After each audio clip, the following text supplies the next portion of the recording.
If you look around new suburbs and developments, you'll probably notice the great Aussie lawn is under threat. There are several reasons. The block sizes are shrinking. There's more focus on being water wise, and maintaining a lawn can be hard work. You can attest to that. Yeah, it sure can. Anthony Burke is one man who knows a lot about this trend. He's the host of ABC TV's Grand Designs Transformations, and he joins us now in the studio. Anthony, thank you so much for ruining your Sunday morning and coming in to speak with us. Thanks, James.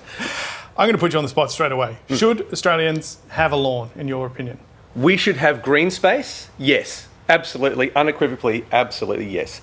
Should we have a lawn as we know it? Probably not, is what the research is suggesting. Why? There are a couple of reasons around this. Firstly, just from the idea of the lawn that we kind of all grew up with, that idea of the beautiful green carpet. It's water intensive, and in a city like Perth, for example, very dry city, that equates to gigalitres of drinkable water going onto our lawns for maintenance only, for aesthetic reasons only every year. There's that side, pesticides, and we've got to encourage more diversity in our ecologies, and lawns as we know them tend to do the opposite of that. They tend to sort of become a monoculture. So from that side, they're the reasons we should be thinking differently about what ground cover might look like. Very different image to the kind of lawn we all grew up with.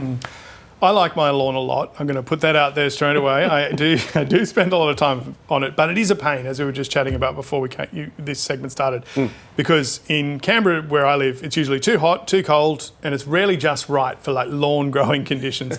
And some people around my area have been putting in fake lawns. Some of them look quite good, but you don't like them either, do you? No, this is the surprise to me. I thought fake lawns or AstroTurf was the villain in all of this, but it turns out that it's real lawns as well are sustainably troubling or problematic. But yes, no, the AstroTurf, the fake lawns, they have all the same and even worse environmental credentials. So the problem I see there is I was standing on a lot recently in the outskirts of Melbourne, seeing a whole street of AstroTurf lie down the footpath, and for 2 metres by the width of the block, that is what is being sort of laid out in a lot of our new subdivisions. That's very concerning. It's hot, isn't it?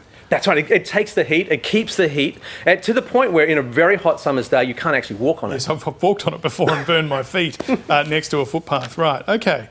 So if you don't have a lawn, you can't put in AstroTurf, or at least you shouldn't be. What should you put in instead?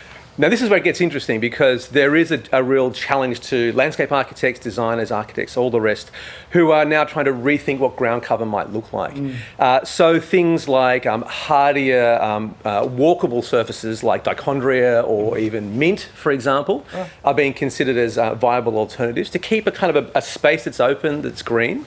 But there's other trends too, rewilding, more meadow-like types of lawn spaces.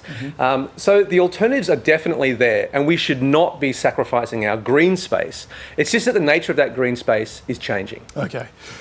There will be some people watching this morning concerned that the great Aussie backyard is under threat, sporting matches. What on earth will this trend mean for Australia's cricket team if we don't have backyard lawns? If we didn't have lawns, though, do you think we might appreciate our local parks and sporting fields a bit more, like you see in other nations around the world where housing's a lot smaller? Look, I think that's kind of the silver lining to all of this. I realise how difficult an image this is to kind of give up the idea of the Aussie backyard. And I'm not advocating for that at all, but the reality is that those spaces are being sort of designed away in our new subdivisions and so on. Lot sizes are shrinking, house sizes are staying the same or getting bigger.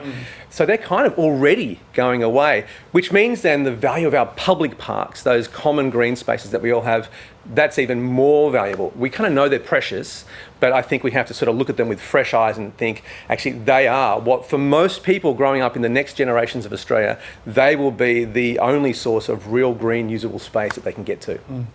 Well, Anthony Burke, I really enjoyed your article on the ABC website this week. If you haven't seen it, you should go and look at it. Thought-provoking. Not sure whether I'm ready to give up it's only a little patch of lawn. I'm not sure whether I'm ready to give it up. Fair enough. I'm totally honest, but it's a good thing to think about. Brilliant. Thanks, James. Thanks so much for coming in.